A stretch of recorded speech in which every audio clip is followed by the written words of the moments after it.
Next speaker and I have a little bit of a unique relationship. He is my state representative in District 17, but I can say I'm his president because I'm his precinct president. We're in the same precinct together. He's teaching me as I go along.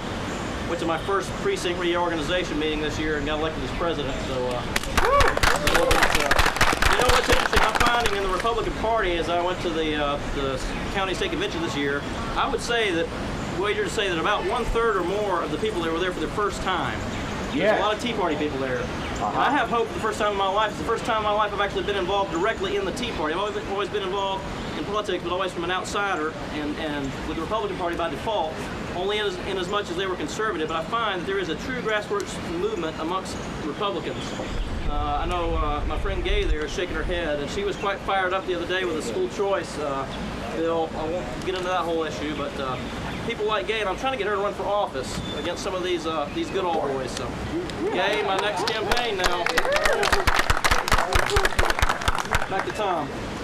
Tom Corbin's our representative from District 17, and he beat a 20-year incumbent in the primaries with 59% of the vote.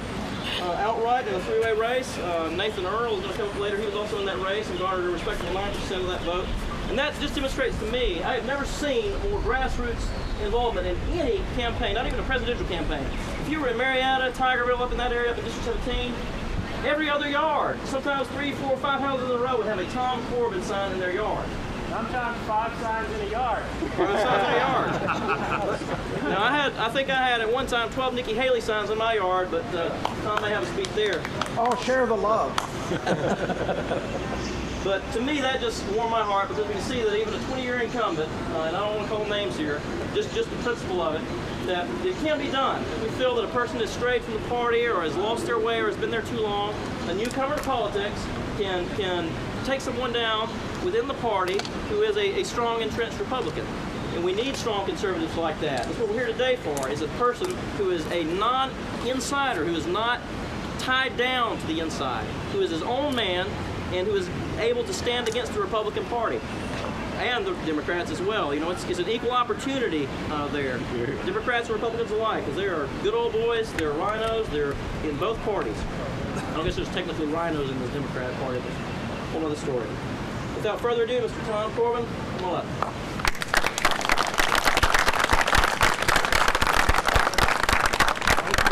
Gracious introduction.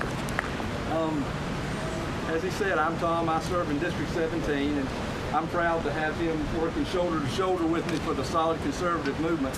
I'd like to thank Javen and all the volunteers who put this on today. It's a tremendous task, and it's a very worthy event, and it's much appreciated. Thank you for what you've done. I believe this nation is at a critical point in history. We have a national debt that is not only unthinkable, but is crushing our economic recovery. Yep. While our federal government should be aiding our small businesses, they're crushing them with higher taxes and unneeded regulations.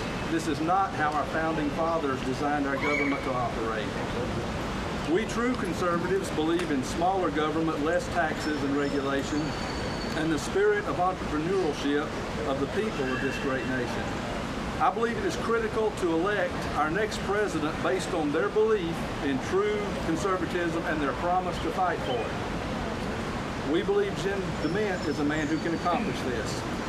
And now, with me here to share further, and I have the privilege of introducing my good friend here, a gentleman who received his BA from Limestone College, a Master's of Divinity from Southeastern Baptist Theological Seminary, his doctorate from Southern Baptist Theological Seminary. He served as a pastor, and he started an organization called Christian Worldview Center. It's at North Greenville University, where he still serves today.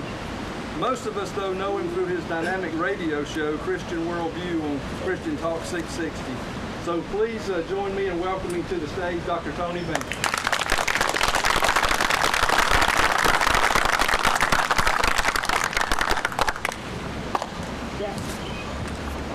Well, good morning, everybody. Good morning. It's great to be out here. It's a great day, and it's a great opportunity for us to try to convince Senator Jim DeMint to be our next president.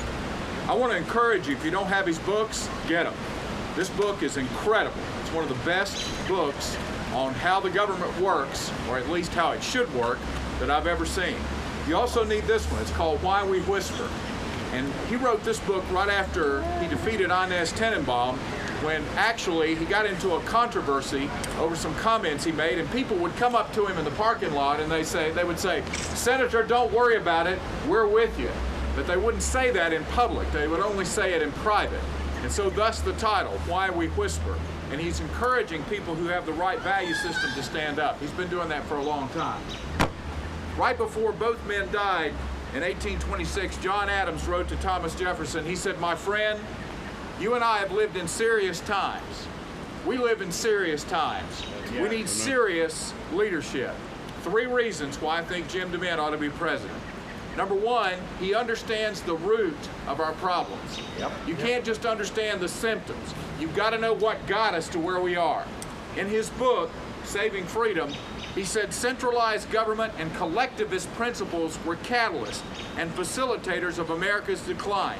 But at its root, the cause of America's problems was a crisis of values.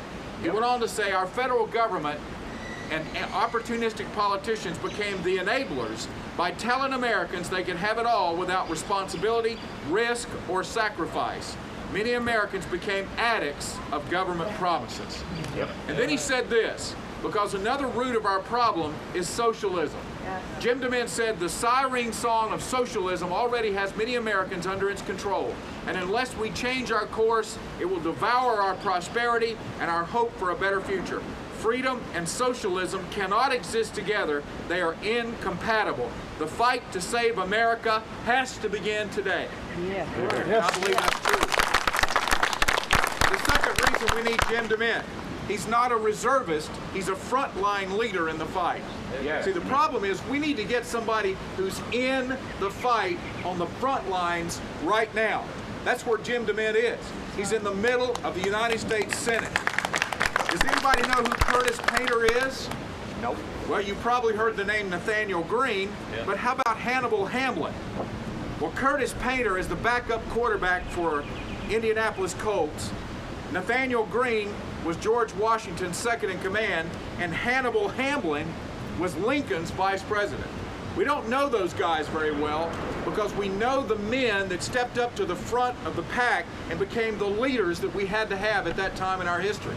So we need a man like Jim DeMint because he's that kind of leader. Jim DeMint's PAC raised over $9 million to help Senate candidates win in 2010. Marco Rubio, Rand Paul, Sharon Angle, Ken Buck, Joe Miller, Mike Lee, and a lot of others. They got money.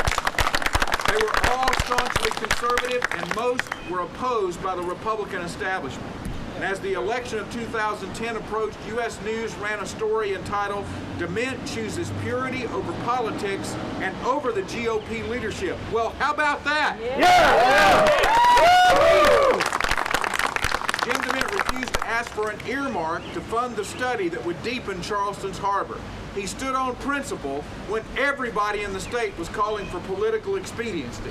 He stood against TARP, against the Porculus Plan, against Obamacare, and every bogus bailout. He understands the fight because he's in the fight being fought today. When Republicans are wrong, he condemns them with the same viciousness that he condemns Democrats. His core values determine his convictions. He doesn't seek the counsel or approval of smaller men with bigger political aspirations. He speaks the truth, even when it cost him something. In a 2010 interview with ABC's Jonathan Karl, DeMint said, "I've been in the majority with Republicans who didn't have principles, and we embarrassed ourselves. We lost our credibility in front of the country. Frankly, I'm at the point where I'd rather lose fighting for the right cause than win fighting for the wrong cause." The third reason, and finally, that I believe we need Jim DeMint to be president, he believes that our belief in and devotion to God is the glue that holds society together. Amen. On page 154 in Saving Freedom, he said, "We don't want a government that purges religion from society. We don't want a government that prohibits religious-based moral judgments by individuals or private institutions. We don't want a government that excludes conservative values and principles from public policy because they may be associated with religious values. We don't want a government that promotes destructive behavior opposed to the traditional values of our nation." John Adams said it best. our Constitution was made only for a moral and religious people. It is wholly inadequate to the government of any other. Yeah. Religious conviction is the spring from which flows the morality of a nation. And Jim DeMint has a strong commitment to God and religious conviction. And let me end by saying this. One of my favorite movies is Braveheart. And there's a scene in the movie where right after William Wallace wins an incredible battle over the British at Stirling Bridge, he goes to Robert the Bruce. Robert the Bruce is the real leader of Scotland. He's the man that ought to be leading the Scots. But instead of leading, he's listening to the politicians. He listens to the bureaucrat. He has the ear of the compromisers. William Wallace walks up to him and says, if you would just lead the people, they would follow you, and so would I. Yeah, and that's what I would say to Jim DeMint. Jim DeMint is a man who doesn't listen to the compromisers. He doesn't listen to the naysayers. Yeah. He stands on truth and principle. And if he will lead us, I would follow him with every fiber of my being, because I believe in that kind of leadership. I hope that we'll have the opportunity to do that in 2012. Thank you.